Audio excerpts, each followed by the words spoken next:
Hello champs, welcome back to TCC and today we are going to dive deeper into CSS. आज का हमारा जो topic है उसमें है हमारे पास कलर सिस्टम्स और टेक्स्ट स्टाइलिंग इन CSS। सबसे पहले हम देखेंगे कि CSS के अंदर कितने किस्म के कलर सिस्टम्स यूज़ होते हैं, उनके बेसिक्स हम पढ़ेंगे। देन हम मूव फॉरवर्ड करेंगे कि CSS के अंदर हम टेक्स्ट फॉर्मेटिंग कैसे कर सकते हैं।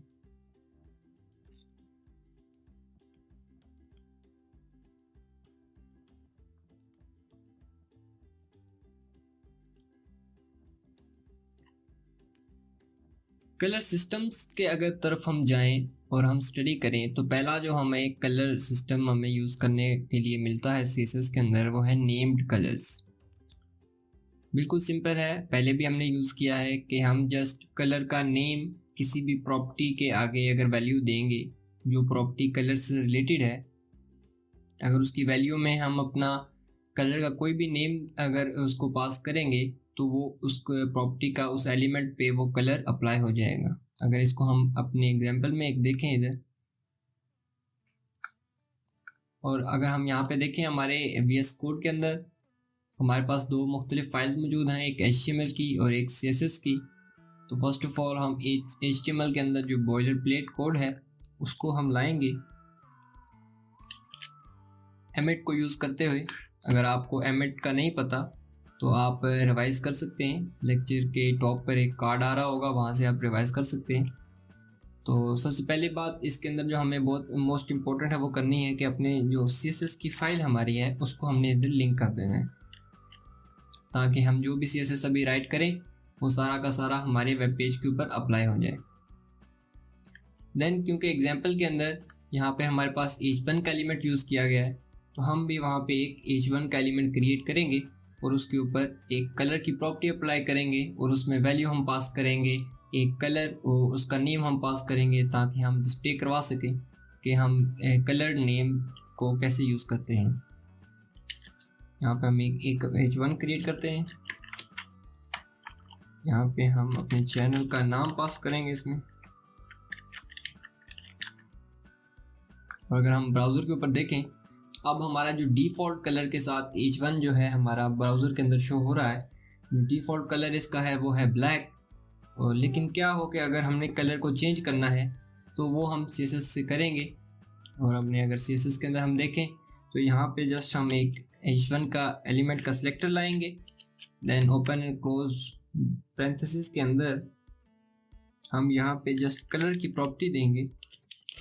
और यहाँ पे हम क्योंकि हम कलर के बारे में पढ़ रहे हैं, कलर सिस्टम्स के बारे में पढ़ रहे हैं और हम फर्स्ट कलर सिस्टम पढ़ रहे हैं वो नेम, तो हम यहाँ पे जस्ट एक कलर का नेम पास करेंगे इसको। जैसे कि एग्जांपल के अंदर हमने देखा था कि रेड कलर अगर हम पास करें तो ब्राउज़र के ऊपर जैसे शो हुआ अभी कि जो हमारा h1 है उसने अपना कलर चेंज करके रेड कर लिया। अगर इसी तरह यहाँ पे हम कोई और कलर के पास करें तो हमारे पास यहाँ पे अब का उसने अपना कलर ब्लू कर लिया, क्योंकि हमने यहाँ पे उसका ब्लू पास किया उसका नेम कलर का।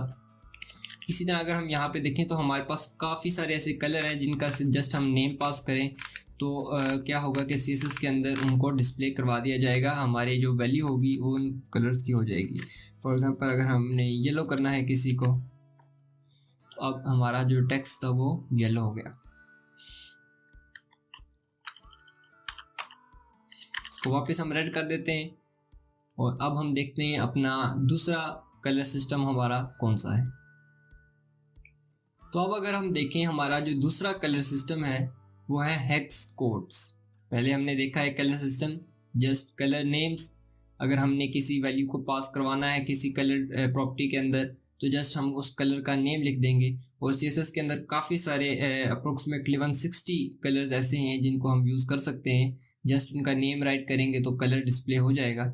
लेकिन अगर हमें अपने कलर के अंदर मोस्ट कस्टमाइजेशन चाहिए, अगर हमें अपना कलर एक स्पेसिफिक कलर चाहिए जो कि नेम नहीं है उसका, तो क्या हम करेंगे कि हम उसको अब नेक्स्ट जो कलर सिस्टम हम पढ़ने वाले हैं उनके साथ उस कलर को हम डिफ़ाइन करेंगे। अभी हम जस्ट इस लेक्चर के अंदर जस्ट एक कलर सिस्टम और देखेंगे जो कि हेक्स कोड, और बाकी आगे आने वाले लेक्चर्स के अंदर बाकी जो कलर सिस्टम हैं हम उन पर भी नज़र डालेंगे। लेकिन अभी के लिए जो हम पढ़ेंगे वो है हेक्स कोड्स। अब हेक्स कोड्स बेसिकली एक ऐसा एक कोड है स्पेसिफिक जो एक कलर को डिफाइन करता है। इसके अंदर हैश से ये शुरू होता है, देन 6 वैल्यूज़ इसके अंदर पास की जाती हैं। अब उन 6 वैल्यूज़ के अंदर हर पोजीशन के ऊपर जो वैलिड पॉइंट हम प्रोवाइड कर सकते हैं, वैल्यू हर पॉइंट के ऊपर, उसकी एक रेंज है। वो रेंज है 0 से लेके 9 तक numbers, then A B C D and E and F। तो ये बेसिकली एक रेंज है जिस रेंज के अंदर अंदर हम इन 6 वैल्यूज़ के हर पोजीशन के ऊपर इस रेंज के अंदर से कोई भी नंबर प्रोवाइड कर सकते हैं। अब इस रेंज को कैसे स्टडी करना है? बेसिकली 0 लीस्ट और F मोस्ट। अगर हमने किसी कलर का देखें, अगर हमने मैक्सिमम अगर किसी कलर को करना है तो उसकी वैल्यू F होगी, अगर हमने मिनिमम करना है तो उसकी वैल्यू 0 होगी। अगर हम यहाँ पे देखें हेक्स कोड का जो बेसिकली स्ट्रक्चर है, सिंटैक्स है, वो ऐसा है कि जो पहली वाली दो इसकी वैल्यूज़ हैं वो कलर रेड को डिफाइन करती हैं, जो दूसरी वाली इसकी दो वैल्यूज़ हैं वो कलर ग्रीन को डिफाइन करती हैं, और जो तीसरी वाली इसकी दो वैल्यूज़ हैं वो कलर ब्लू को डिफाइन करती हैं। अगेन हैश से स्टार्ट होता है, हेक्स कोड्स हैश से स्टार्ट होते हैं, देन 6 वैल्यूज़ पास की जाती हैं हेक्स कोड के अंदर, और उन तमाम 6 वैल्यूज़ की जगह हर पोजीशन के ऊपर एक इस रेंज के अंदर से, जो कि है 0 से लेके F तक, तो इस रेंज के अंदर से उस हर पोजीशन के ऊपर कोई भी वैल्यू इस रेंज के अंदर से आ सकती है, 0 being the minimum and F being the maximum. और उस हेक्स कोड का बेसिक सिंटैक्स ऐसा है कि रेड जो पहली दो वैल्यूज़ होंगी वो रेड की होंगी, दूसरी दो वैल्यूज़ ग्रीन की, देन तीसरी दो वैल्यूज़ वो ब्लू की होंगी। अगर हम यहाँ पे नीचे एग्जांपल के अंदर देखें तो H1 एक एलिमेंट सिलेक्टर है, और इस सिलेक्टर के अंदर एक प्रॉपर्टी पास की गई है कलर की, जो हमने ऑलरेडी देखी है, और इस कलर की प्रॉपर्टी के अंदर अब एक वैल्यू पास की गई है जो कि है हेक्स कोड। अब ये हेक्स कोड है ब्लू का। अगर इसको हम यहाँ पे स्टडी करने की कोशिश करें तो हम यहाँ पे देख सकते हैं कि हमारे पास FF विच मीन्स, क्योंकि पहली दो वैल्यूज़ जो हैं वो रेड कलर की हैं, और F हमारे पास मैक्सिमम होता है, तो मीन्स कि रेड हमारे पास मैक्सिमम है जितना हम अप्लाई कर सकते हैं अपने हेक्स के अंदर। देन अगेन अगर हम देखें दोबारा FF, अगली दो वैल्यूज़ ग्रीन की होती हैं, तो again F being the maximum value, तो हमारे पास ग्रीन भी मैक्सिमम है। हमने प्राइमरी में स्टडी किया था कि अगर हम ग्रीन और रेड को मिक्स करें तो हमारे पास कलर कौन सा आ जाता है? येलो।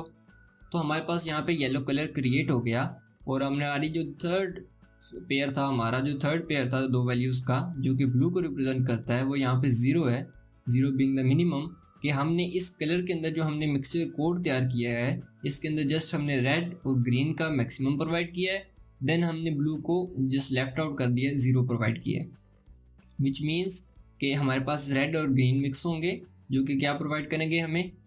येलो।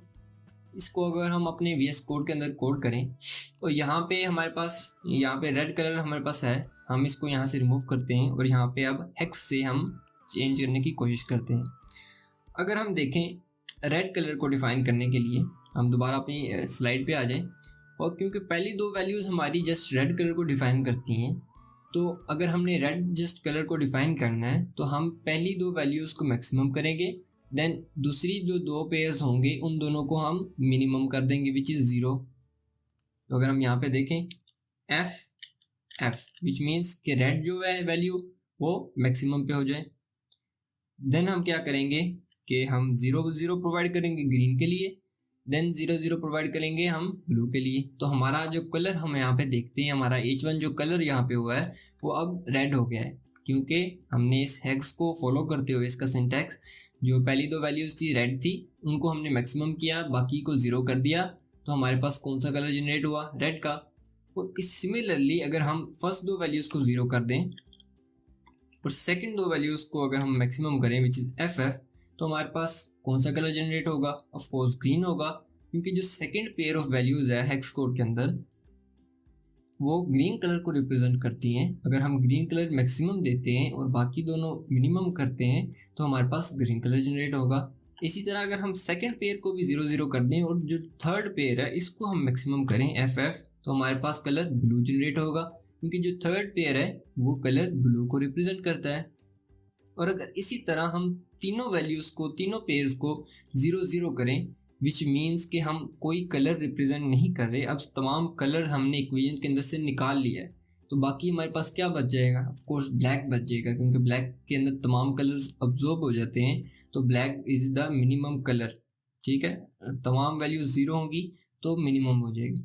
लेकिन अगर क्या हो कि तमाम वैल्यूज़ मैक्सिमम हो जाएं, हमारे पास रेड भी मैक्सिमम हो, ग्रीन भी मैक्सिमम हो और हमारे पास ब्लू भी मैक्सिमम हो, अब हमारे पास कलर वाइट आ गया। यहाँ से मैजिकली ये टेक्स्ट रिमूव नहीं हो गया, यहाँ पे मौजूद है, लेकिन अब वो कलर उसका वाइट है, तो इस वजह से हमें नज़र नहीं आ रहा। अगर हम उसको सिलेक्ट करें, अब यहाँ पे हमें डिस्प्ले हो रहा है कि कलर यहाँ पे मौजूद है।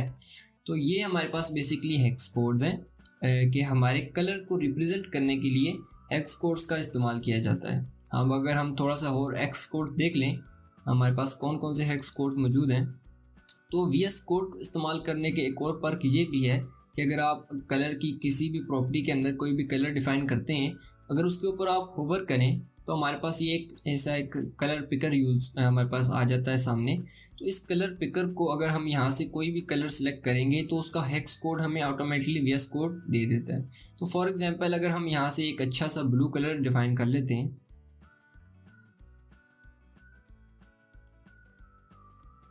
This is good.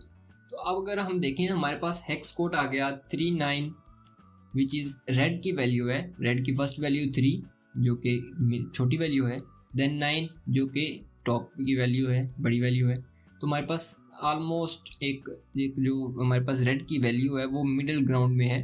देन हमारे पास है 5B which is a high value, क्योंकि 5 भी हाई वैल्यू है, देन B भी हाई वैल्यू है, तो हमारे पास ग्रीन एक हाई क्वांटिटी के अंदर हमारे पास मौजूद है।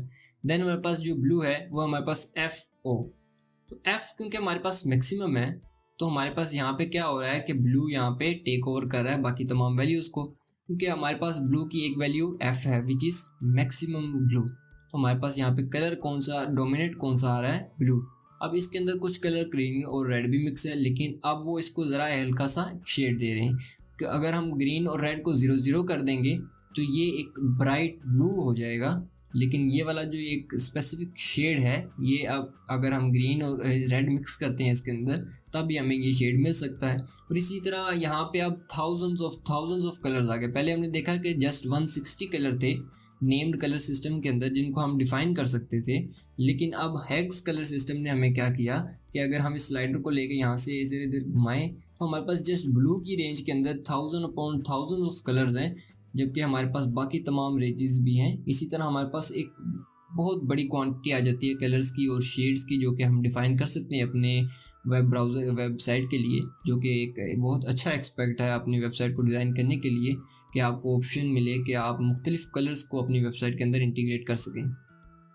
सो टेक्स्ट स्टाइलिंग, तो फर्स्ट ऑफ ऑल तो हम अंडरस्टैंड करते हैं कि टेक्स्ट स्टाइलिंग क्या है। जैसे कि जिस तरह के सॉफ्टवेयर्स होते हैं वर्ड प्रोसेसर, जिस तरह के माइक्रोसॉफ्ट वर्ड है, गूगल डॉक्स है, जिसके अंदर हम अपने कुछ डॉक्यूमेंट्स को फॉर्मेट कर सकते हैं, उसके अंदर टेक्स्ट की फॉर्मेटिंग हम क्रिएट कर सकते हैं। तो वो अगर हम अपनी वेबसाइट के अंदर करना चाहें CSS से, तो उसके अंदर कौन सी प्रॉपर्टीज़ उसके अंदर आएंगी और उन प्रॉपर्टीज़ की क्या क्या वैलिड हमारे पास वैल्यूज़ होंगी, उनको अभी हम डिस्कस करेंगे वन बाय वन। काफ़ी सारी वैल्यूज़ हैं, इनको हम वन बाय वन डिस्कस करेंगे। जो हमारे पास टेक्स्ट स्टाइलिंग के अंदर CSS के अंदर जो पहली वैल्यू हम देखने वाले हैं वो है टेक्स्ट अलाइन, और इसके अंदर मुख्तलिफ वैल्यूज़ एक्सेप्ट होंगी, सेंटर, लेफ़्ट, राइट, जस्टिफाई, और इन तमाम को अभी हम देखेंगे। अभी अगर हम देखें टेक्स्ट अलाइन को, फर्स्ट ऑफ ऑल तो हम अपने इस विंडो के अंदर आ जाते हैं और HTML के अंदर यहाँ पे कुछ ना कुछ हम टेक्स्ट अवेल करते हैं। यहाँ पे हम एक पैराग्राफ ऐड करेंगे, देन हम शॉर्टकट इस्तेमाल करेंगे और यहाँ पे हम कुछ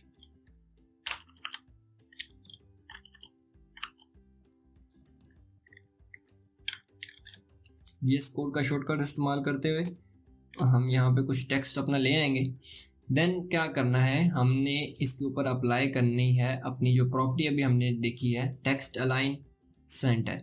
तो अभी हम टेक्स्ट अलाइन इस पे प्रॉपर्टी अप्लाई करेंगे, देन उसकी वैल्यू हम अप्लाई करेंगे सेंटर। तो अभी आपने इस टेक्स्ट को देखना है कि इसमें क्या चेंजिंग आएगी जब हम इसके ऊपर टेक्स्ट अलाइन सेंटर अप्लाई करेंगे। तो अभी हम जस्ट पैराग्राफ को सिलेक्ट कर लेते हैं, देन हम इस पे अप्लाई करेंगे टेक्स्ट अलाइन की प्रॉपर्टी और देन इसकी वैल्यू हम पास करेंगे इसमें सेंटर। उससे क्या हुआ कि अब हमारा सारा जो टेक्स्ट था अब वो सेंटर की तरफ अलाइन हो गया। जो इसकी लास्ट लाइन थी पहले वो लेफ्ट पे आ रही थी इधर, अब वो क्या है सेंटर के अंदर आ रही है। इसी तरह सेकंड लाइन के अंदर जितनी भी स्पेस बची है उस स्पेस को दोनों साइड्स पे क्या कर दिया गया है, डिस्ट्रीब्यूट कर दिया गया है और टेक्स्ट को जो है वो सेंटर में ला दिया गया है। इस तरह अगर मैं इस ब्राउज़र को थोड़ा सा बड़ा करूँ, हम देख सकते हैं कि हमारी जितनी भी स्पेस जिस लाइन के अंदर बचती है उसको दोनों साइड्स पे डिवाइड कर दिया जाता है इक्वली, और जो कंटेंट है हमारा जो टेक्स्ट है उसको सेंटर के अंदर डिस्प्ले करा दिया जाता है। तो ये बेसिकली डिफ़ॉल्ट बिहेवियर है आपका टेक्स्ट अलाइन सेंटर का। उसके बाद जो टेक्स्ट अलाइन को हम प्रॉपर्टी जो वैल्यू हम पास कर सकते हैं वो है हमारे पास लेफ़्ट। अभी हम देखेंगे कि लेफ़्ट वैल्यू पास करते हुए कैसा बिहेवियर आता है टेक्स्ट का। अगर हम देखें अब तो ये इसका एक डिफ़ॉल्ट बिहेवियर इंग्लिश लैंग्वेज के लिए जो कि है लेफ़्ट। अगर उर्दू के लिए हम देखें तो उसका text align right default behaviour होता है, लेकिन इंग्लिश के लिए जो इसका डिफ़ॉल्ट बिहेवियर है लेफ़्ट पे ये अलाइन हो चुकी है। और अब अगर हम देखें तो हमारा नेक्स्ट वैल्यू है राइट।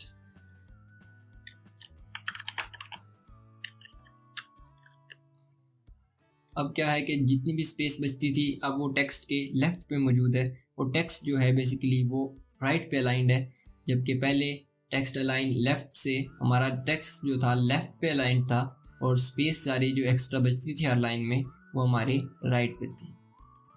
नेक्स्ट हमारे पास है जस्टिफाई। अब जस्टिफाई एक अच्छी प्रॉपर्टी है, प्रॉपर्टी की वैल्यू है। अगर हम देखें यहाँ पे टेक्स्ट अलाइन जस्टिफाई, बेसिकली क्या किया इसने कि अगर हम पहले देखते हैं लेफ़्ट की वजह से तो यहाँ पे हमारे पास थोड़ी सी सेकंड लाइन के अंदर स्पेस बची थी, लेकिन अगर हम इसको थोड़ा सा बड़ा करें अब क्या है कि हमारी जो एक लाइन के टेक्स्ट जिस लाइन के ऊपर हमारा पूरा आ सकता है वहाँ पे ये कंप्लीट कर रही है। लेकिन इसको डिस्प्ले करवाने के लिए हमें क्या है कि इस पे ऊपर हम हल्की सी विड्थ डाल देते हैं 200 पिक्सल। अगर हम अब टेक्स्ट अलाइन को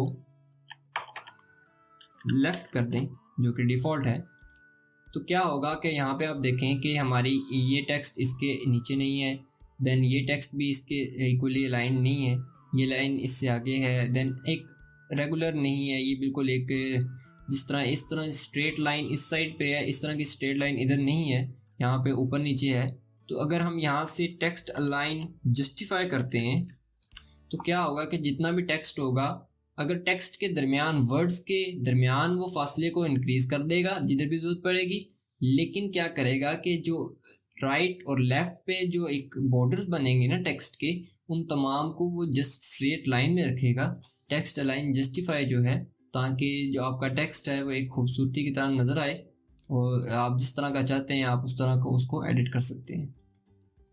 नेक्स्ट हमारी जो प्रॉपर्टी हमने डिस्कस करनी है वो है हमारी टेक्स्ट अलाइन लास्ट। अब टेक्स्ट अलाइन और टेक्स्ट अलाइन लास्ट बेसिकली क्या है कि टेक्स्ट अलाइन और टेक्स्ट अलाइन लास्ट आपस में मिल के वर्क करते हैं। अगर हम देखें यहाँ पे हमारा एक लास्ट हमारे पास एक वर्ड बच चुके हैं 3 या कभी एक वर्ड भी बच सकता है हमारा। जो टेक्स्ट अलाइन लास्ट की प्रॉपर्टी है वो इस कंटेंट को टारगेट करती है जो कि हमारा पूरे टेक्स्ट के बाद बच जाता है लास्ट पर। अगर हम यहाँ पे देखें टेक्स्ट अलाइन लास्ट और यहाँ पे हम इसको वैल्यू अगर हम देखें कौन सी इसमें पास हो सकती है तो सेम वैल्यू है centre left right justify, same values है टेक्स्ट अलाइन वाली और इनका वर्क भी एग्जैक्टली सेम है। अगर हम यहाँ पे देखें और यहाँ पे हम कर दें क्योंकि लेफ़्ट तो ऑलरेडी ये है ही, तो अगर हम यहाँ पे लेफ़्ट पास करते हैं तो यहाँ पे कुछ फ़र्क नहीं पड़ेगा क्योंकि वो डिफ़ॉल्ट पे है। अगर यहाँ पे हम राइट पास करें तो अब हमारा क्या है कि जो लास्ट का हमारा कंटेंट था, जो लास्ट लाइन हमारी थी वो उसने क्या किया लेफ़्ट से हट के राइट पे लाइन होगी। इसी तरह अगर हम यहाँ पे सेंटर कर दें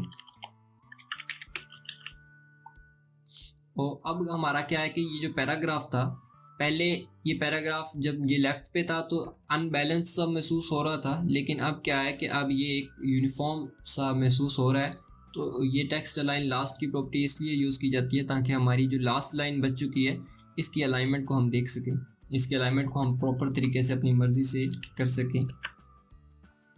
अगर हम जस्टिफाई करते हैं तो वही काम वो करेगा कि वर्ड्स के दरमियान फासले को बढ़ा के, लेकिन जो उसके बॉर्डर्स हैं स्टार्ट और एंड उन दोनों को वो अलाइन कर देगा बाकी तमाम टेक्स्ट के साथ। तो हम इसको अभी सेंटर पे छोड़ देंगे। तो अब हमारा एक जो पैराग्राफ है ये एक अच्छा इसकी एक स्ट्रक्चर बन चुका है, अच्छी विजुअल अपील इसकी बन चुकी है हमारे पैराग्राफ की। तो नेक्स्ट अगर हम देखें अपनी प्रॉपर्टी जो कि है text decoration line. Text decoration है बेसिकली कि हमारा जो टेक्स्ट होता है उसके ऊपर एक डेकोरेशन की जाए, लेकिन कौन सी डेकोरेशन है, वो लाइन की डेकोरेशन है। उसमें हमारे पास 3 मुख्तलिफ वैल्यूज़ पास हो रही हैं हमारे पास इधर, ओवरलाइन, लाइन थ्रू और अंडरलाइन। अंडरलाइन बेसिकली अंडरस्टैंड है कि अंडरलाइन क्या होती है। अगर हम H1 के ऊपर आएँ और यहाँ पे हम लिखें टेक्स्ट डेकोरेशन लाइन और यहाँ पे हम लिख दें अंडरलाइन, तो हमारा जो टेक्स्ट था वो अब अंडरलाइन हो गया। इसी तरह अगर हम इस H1 को 2 बार और कॉपी कर लें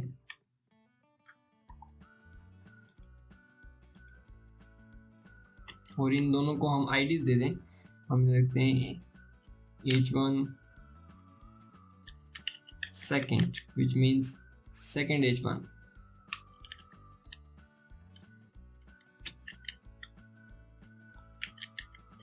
और यहाँ पे हम लिखेंगे H1 थर्ड। तो अगर हम यहाँ पे टारगेट करें H1 सेकेंड को, जो कि सेकेंड इंस्टेंस है H1 की, जो कि ये वाली है, इसको हम अगर यहाँ पे टारगेट करें और यहाँ पे हम इसको टेक्स्ट डेकोरेशन लाइन और यहाँ पे हम ओवरलाइन इसको करेंगे। अगर हम यहाँ पे देखें तो हमारी जो सेकंड इंस्टेंस थी जिसको हमने आईडी दी थी H1 सेकंड की, अब उस आईडी को हमने यहाँ पे सिलेक्टर को यूज़ करके हमने उस सेकंड इंस्टेंस को H1 की हमने टेक्स्ट डेकोरेशन लाइन ओवरलाइन की है, विच मीन्स कि अब टेक्स्ट के ऊपर लाइन शो होगी, अंडरलाइन से टेक्स्ट के नीचे लाइन शो हुई, अब ओवरलाइन से टेक्स्ट के ऊपर लाइन शो हुई। देन हम जो थर्ड इंस्टेंस है उसको हम अब टारगेट करेंगे जिसको हमने आईडी दी थी H1 थर्ड की, और यहाँ पे हम टेक्स्ट डेकोरेशन लाइन, देन हम यूज़ करेंगे हमारी जो थर्ड यहाँ पे हमने पढ़ी थी, इसकी जो 3 हमने पढ़ी ओवरलाइन, अंडरलाइन और लाइन थ्रू।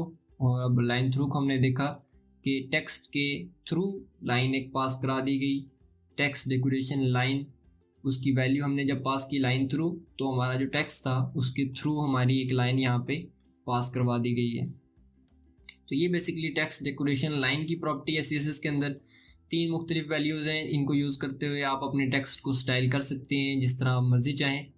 नेक्स्ट हमारी प्रॉपर्टी है टेक्स्ट डेकोरेशन कलर। बेसिकली हमने टेक्स्ट डेकोरेशन तो पढ़ा कि टेक्स्ट डेकोरेशन लाइन है, लेकिन क्या हो कि हमें ये लाइन डिफरेंट कलर के अंदर चाहिए, उस कलर के अंदर जिसके अंदर हमारा टेक्स्ट है उससे डिफरेंट चाहिए। डिफ़ॉल्ट पे क्या होगा कि आपका जो टेक्स्ट का कलर होगा उसी कलर के ऊपर ये लाइन भी आ जाएगी, लेकिन अगर आपको डिफरेंट कलर के अंदर चाहिए तो आप ये जो नेक्स्ट प्रॉपर्टी है इसको यूज़ कर सकते हैं, जो कि है टेक्स्ट डेकोरेशन कलर, और यहाँ पे आप कलर डिफाइन कर सकते हैं। अगर मैं लाइन थ्रू का यहाँ पे रेड डिफाइन करूँ तो यहाँ पे अब मैंने इंडिकेट किया है इस डिज़ाइन से कि ये जो टेक्स्ट था इसको हमने कट कर दिया, इसको हमने रिमूव कर दिया। इस तरह की टेक्निक यूज़ की जाती है। अगर अमेज़ोन के ऊपर आप देखें किसी प्रोडक्ट पेज के ऊपर, तो जो ओरिजिनल प्राइस होती है उसको लाइन थ्रू कर दिया जाता है और उसके बाद डिस्काउंटेड प्राइस वहाँ पे शो करवाई जाती है। तो ये इस तरह की टेक्स्ट फॉर्मेटिंग यूज़ की जा सकती है अपनी वेब पेजेस के ऊपर मुख्तलिफ यूज़ केसेस के लिए। हम अब नेक्स्ट वीडियोज़ के अंदर जब हम प्रोजेक्ट्स किया करेंगे तो हम ये यूज़ केस भी इसका देखेंगे कि हम मुख्तलिफ टेक्स्ट डेकोरेशंस या मुख्तलिफ टेक्स्ट जो स्टाइल्स हैं वो हम किस तरह कहाँ पे यूज़ कर सकते हैं। तो हमारी टेक्स्ट डेकोरेशन कलर की प्रॉपर्टी जो है हमारी, ये हमारा अब नेम सिस्टम्स भी हमारे हमने दो पढ़े। अभी ये नेम सिस्टम हमने नेम्ड कलर सिस्टम हमने यहाँ पे लिखा है, लेकिन अब हम हेक्स से लिखेंगे, सेम रेड कलर ही देंगे, विच मीन्स FF 00 एंड 00 कि हमने रेड कलर का बेसिकली मैक्सिमम, देन ग्रीन और ब्लू को हमने मिनिमम रखा है। तो अगर हम अपने देखें तो दोबारा रेड कलर ही शो हो रहा है, हमने हेक्स कोड दिया है अब उसका। पहले हमने नेम्ड सिस्टम यूज़ किया था, अब हम हेक्स कोड यूज़ कर रहे हैं। नेक्स्ट हमारी जो प्रॉपर्टी है वो है टेक्स्ट डेकोरेशन स्टाइल।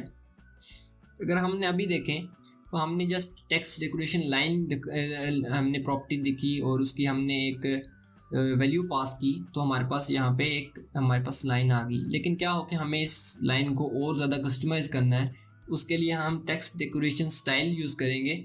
उसके पास हमारे पास मुख्तलिफ वैल्यूज़ जो हैं वो आ गई हैं, इनको हम एक एक करके देखेंगे।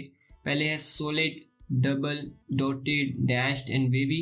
इनको हम देखते हैं कि ये तमाम वैल्यूज़ क्या क्या करेंगी। फर्स्ट ऑफ ऑल तो सॉलिड जो है इसका डिफ़ॉल्ट बिहेवियर है, विच मीन्स कि अगर मैं H1 पे आऊँ और यहाँ पे मैं लिख दूँ सेक्स डेकोरेशन स्टाइल और यहाँ पे मैं लिख दूँ सॉलिड, तो बेसिकली कोई फ़र्क नहीं आएगा अपने टेक्स्ट के अंदर। अपने ब्राउज़र के ऊपर अगर हम देखें तो कोई फ़र्क नहीं आया। तो ये फ़र्क इस वजह से नहीं आया क्योंकि टेक्स्ट डेकोरेशन स्टाइल की जो डिफ़ॉल्ट वैल्यू है वो है सॉलिड, तो इससे कोई फ़र्क नहीं आएगा। नेक्स्ट वैल्यू अगर हम देखें तो वो है डबल। तो अगर हम अब अपने प्रॉपर्टी पे डबल की वैल्यू को पास करें, अब हमारी जितनी भी लाइंस थी, लाइन अंडरलाइन, ओवरलाइन या लाइन थ्रू, तो तमाम टेक्स्ट डेकोरेशन लाइंस जो थी अब वो डबल हमें शो हो रही हैं क्योंकि हमने टेक्स्ट डेकोरेशन स्टाइल में डबल की जो वैल्यू है उसको यूज़ किया है। नेक्स्ट हमारे पास है डॉटेड की वैल्यू। हम देखते हैं कि डॉटेड की वैल्यू क्या करती है। नेम के अंदर ही था कि उसका अब जो लाइन जो थी शो हो रही थी, अब उसने उसको डॉटेड लाइन बना दिया है। सॉलिड लाइन से हटा के, डबल लाइन से हटा के अब डॉटेड लाइन शो हो रही है। इसी तरह नेक्स्ट प्रॉपर्टीज भी है हमारे पास डैश्ड और वेवी। डैश्ड बेसिकली आप डॉट्स को हटा के डैशेस आ जाएंगे अगर हम डैश लिखेंगे। यहाँ पे देख सकते हैं आप डॉट्स की बजाय यहाँ पे डैश शो हो रहे हैं हमें, और यहाँ पे नेक्स्ट हम इधर कर सकते हैं जो हमारी लास्ट वैल्यू है वेवी। अब हमारे पास जो हमारी लाइन थी अब वो हमारे पास वेवी इधर शो हो रही है। तो ये मुख्तलिफ प्रॉपर्टीज़ हैं, इसको वापस हम सॉलिड करेंगे। तो ये मुख्तलिफ प्रॉपर्टीज़ हैं जो आप यूज़ करके अपने टेक्स्ट को एडिट कर सकते हैं। नेक्स्ट हमारे पास अब जो हमने पढ़नी है प्रॉपर्टी CSS की, वो है टेक्स्ट ट्रांसफॉर्म। बेसिकली टेक्स्ट को आप ट्रांसफॉर्म कैसे कर सकते हैं। तो हमारे पास कुछ वैल्यूज़ हैं, upper case, lower case and capitalize. अगर हम अपने देखें इसके अंदर तो हम क्या करते हैं कि अपने आते हैं इधर अपने कोड के अंदर HTML के अंदर, और जो इसकी H1s हैं इनके तमाम को हम अनकैपिटलाइज कर देते हैं, इनके फर्स्ट वर्ड्स को हम अनकैपिटलाइज कर देते हैं। तो हम क्या करेंगे अपने CSS के अंदर H1 के अंदर हम जाएंगे और यहाँ पे लिखेंगे टेक्स्ट ट्रांसफॉर्म, देन हम लिखेंगे कैपिटलाइज। तो टेक्स्ट ट्रांसफॉर्म कैपिटलाइज क्या करता है कि ग्रामर को ये रूल्स फॉलो करते हुए आपका जो टेक्स्ट होता है उसको वो कैपिटल कर देता है, उसके हर फर्स्ट लेटर को वो क्या कर देता है कैपिटल। जिस तरह कि अगर हमने यहाँ पे देखें, अभी मैंने साइबर का भी C स्मॉल कर दिया है लेटर, लेकिन यहाँ पे अभी भी कैपिटल लेटर आ रहा है। तो हमारा जो टेक्स्ट ट्रांसफॉर्म कैपिटलाइज है इसकी ये प्रॉपर्टी यहाँ पे इन एक्शन आ रही है और इसके हर वर्ड के फर्स्ट लेटर को ये कैपिटल लेटर बना रही है। नेक्स्ट इसकी जो वैल्यू पास हो सकती है वो है लोअर केस।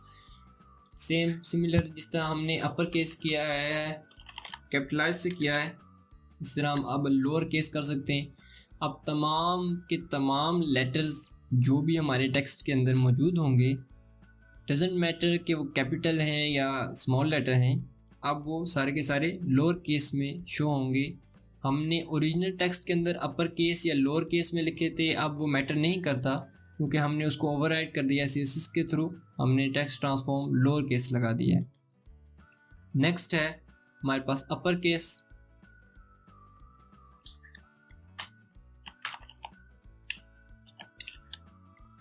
अपर केस जिस तरह लोअर केस ने तमाम टेक्स्ट को हमारा लोअर केस में ट्रांसफॉर्म कर दिया था, तो अपर केस ने हमारे तमाम टेक्स्ट को अपर केस के अंदर ट्रांसफॉर्म कर दिया है। तो अगर हम अपने पैराग्राफ के ऊपर आएँ तो यहाँ पे भी हम टेक्स्ट ट्रांसफॉर्म यूज़ कर लेंगे और यहाँ पे हम लोअर केस कर देंगे। तो अब हमारी जो इतनी भी हेडिंग्स थी वो तमाम अपर केस होगी और हमारा पैराग्राफ जो था अब वो लोअर केस हो गया। नेक्स्ट प्रॉपर्टी हमारे पास है लेटर स्पेसिंग, कि एक लेटर की दूसरे लेटर के साथ कितनी स्पेस उसके अंदर मौजूद हो। अगर अपने ब्राउज़र के ऊपर हम देखें अभी, तो हमारे ये जो लेटर्स हैं ये आपस में बहुत क्लोज हैं। अगर हम चाहते हैं कि ये लेटर्स थोड़े से आपस में से दूर हों, तो हम यहाँ पे क्या करेंगे, यहाँ पे हम एक प्रॉपर्टी यूज़ करेंगे लेटर स्पेसिंग। और उसके बाद यहाँ पे अगर हम देखें तो इसके अंदर पिक्सल के अंदर वैल्यू एक्सेप्ट करती है ये प्रॉपर्टी, ये किसी भी यूनिट के साथ करती है। अभी हमने क्योंकि बेसिक्स पिक्सल ही पढ़े हैं यूनिट, तो अभी हम पिक्सल यूज़ करेंगे। तो हम यहाँ पे अगर एक बड़ी सी वैल्यू दें लाइक 20 पिक्सल, तो अगर हम देखें अपने टेक्स्ट को, तो ये हर लेटर के अंदर इस L से O तक जितना भी इसका बीच में गैप है ये सारा का सारा 20 पिक्सल है। इस O से इस R तक जो गैप है वो भी 20 पिक्सल है। तो बेसिकली एक लेटर का दूसरे लेटर से गैप जितना था वो 20 पिक्सल अब कर दिया गया है लेटर स्पेसिंग के थ्रू। 20 पिक्सल एक बड़ा नंबर है, हम 20 तो नहीं चाहेंगे, लेट्स से कि 2 पिक्सल हम कर देते हैं। तो अब हमारे पास जितने भी लेटर्स थे उनका आपस में से गैप थोड़ा सा 2 पिक्सल हो गया है। हम मिनिमम इसको करते हैं 1.5। तो अभी भी हमारे पास क्योंकि हमने जस्टिफाई टेक्स्ट अलाइन जस्टिफाई किया है, हमारे पास कुछ वर्ड्स के दरमियान हमारे पास फासला ज़्यादा आ रहा है, तो हम क्या करेंगे कि इसको हम लेफ़्ट कर देंगे। अगर अब हम देखें तो हमारे जितने भी टेक्स्ट था उसके वर्ड्स के लेटर्स के अंदर एक लेटर का दूसरे लेटर से 1.5 पिक्सल का डिस्टेंस हो गया है, क्योंकि हमने लेटर स्पेसिंग 1.5 पिक्सल सेट की है। जो नेक्स्ट हमारे पास प्रॉपर्टी है वो है वर्ड स्पेसिंग। सिमिलर है लेटर स्पेसिंग की, बिल्कुल सिमिलर वर्क करती है, लेकिन ये लेटर्स की बजाय वर्ड्स के लिए वर्क करती है। हम क्या करेंगे कि लेटर स्पेसिंग को यहाँ से रिमूव करके अपने H1 में डाल देंगे और यहाँ पे हम लेटर स्पेसिंग को 2 पिक्सल कर देते हैं, क्योंकि अब हम हेडिंग के साथ वर्क कर रहे हैं तो हम 2 पिक्सल अरेंज इसमें कर सकते हैं। और जो टेक्स्ट है हमारा, इसमें हम क्या करेंगे कि हम इसमें लगा देंगे वर्ड स्पेसिंग और यहाँ पे हम डाल देंगे 10 पिक्सल। अब क्या हुआ कि हमारा एक वर्ड का दूसरे वर्ड से जो उतना भी डिस्टेंस था वो डिस्टेंस अब 10 पिक्सल कर दिया। अगर हम यहाँ पे टेक्स्ट अलाइन को जस्टिफाई कर दें दोबारा, तो हम देख सकते हैं कि अब हमारा जहाँ पे ज़रूरत है वहाँ पे 10 पिक्सल से एक्स्ट्रा भी है, क्योंकि अब हमारा टेक्स्ट अलाइन जस्टिफाई है तो इस वर्ड को एंड पे मौजूद होना था। तो अब क्या किया कि इन दोनों वर्ड्स के दरमियान 10 पिक्सल से ज़्यादा कर दिया, लेकिन जिधर नहीं उधर ज़रूरत थी वे वर्ड्स को एक्सपेंड करने की, तो उधर हमारा जितना जो डिस्टेंस था एक वर्ड का दूसरे वर्ड से, वो जो हमने डिफ़ॉल्ट इधर 10 पिक्सल सेट किया है, तो वो 10 पिक्सल वर्ड स्पेसिंग आ गई है अपने पैराग्राफ के अंदर। जो लास्ट हमारे पास आज की प्रॉपर्टी है वो है टेक्स्ट इंडेंट। अगर हम टेक्स्ट इंडेंट को देखें तो अगर हम यहाँ पे देखें लोरम हमारा डायरेक्टली स्टार्ट हो रहा है अपनी हेडिंग के अंदर। अगर हम चाहते हैं कि हमारा लोरम से पहले कुछ थोड़ी सी स्पेस आए, तो उस स्पेस को ऐड करने का तरीका है टेक्स्ट इंडेंट ऐड करना। और यहाँ पे हम कर सकते हैं कि हमारे पास 50 पिक्सल इंडेंट हो। तो क्या होगा कि हमारा first word first letter start होने से पहले 50 पिक्सल हमारे पास स्पेस जो है हमारे पास अवेलेबल हो जाएगी। जो डिफ़ॉल्ट पोजीशन होगी जिधर से स्टार्ट होना था, डिफ़ॉल्ट पे अगर हम ओवरराइड ना करते टेक्स्ट इंडेंट से, तो उस डिफ़ॉल्ट पोजीशन से जो पहला लेटर होगा उसका डिस्टेंस 50 पिक्सल हो जाएगा। अगर हमने 50 सेट किया है, अगर हम इसको बहुत बड़ा नंबर कोई 500 कर देते हैं, तो बेसिकली ये टेक्स्ट इधर आ गया है, क्योंकि यहाँ से स्टार्ट होना था, तो इस पॉइंट से लेके 500 पिक्सल ये पहले आके गया है, देन इसको स्टार्ट हुआ है वहाँ पे जाके। लेकिन अभी हम क्या करते हैं कि उसको 50 रखते हैं और देन ये हमारा टेक्स्ट इंडेंट है कि अपने फर्स्ट वर्ड या फर्स्ट लेटर से पहले आपने अगर कोई स्पेस रखनी है तो उसके लिए आप टेक्स्ट इंडेंट की प्रॉपर्टी यूज़ करेंगे। तो ये बेसिकली हमारी टेक्स्ट स्टाइलिंग थी। टेक्स्ट स्टाइलिंग को यूज़ करके आप बेसिकली CSS के अंदर अपने टेक्स्ट को फॉर्मेट कर सकते हैं, जिस तरह के आप किसी भी वर्ड प्रोसेसर के अंदर कर सकते हैं, ताकि आप अपने वेबसाइट्स के ऊपर अपने टेक्स्ट को एक अच्छी तरह आप डिस्प्ले करवाएं। फॉर एग्जांपल, अगर आप कोई वेब ब्लॉग की वेबसाइट बना रहे हैं तो आप चाहेंगे कि आपका जो रीडर है ब्लॉग का, तो वो आपके टेक्स्ट को अच्छी तरह रीड कर पाए, तो उसके लिए आपको टेक्स्ट को अच्छा फॉर्मेट भी करना होगा। तो इन तमाम की प्रैक्टिस करिएगा। इंशाल्लाह आपसे मुलाकात होगी नेक्स्ट वीडियो के अंदर।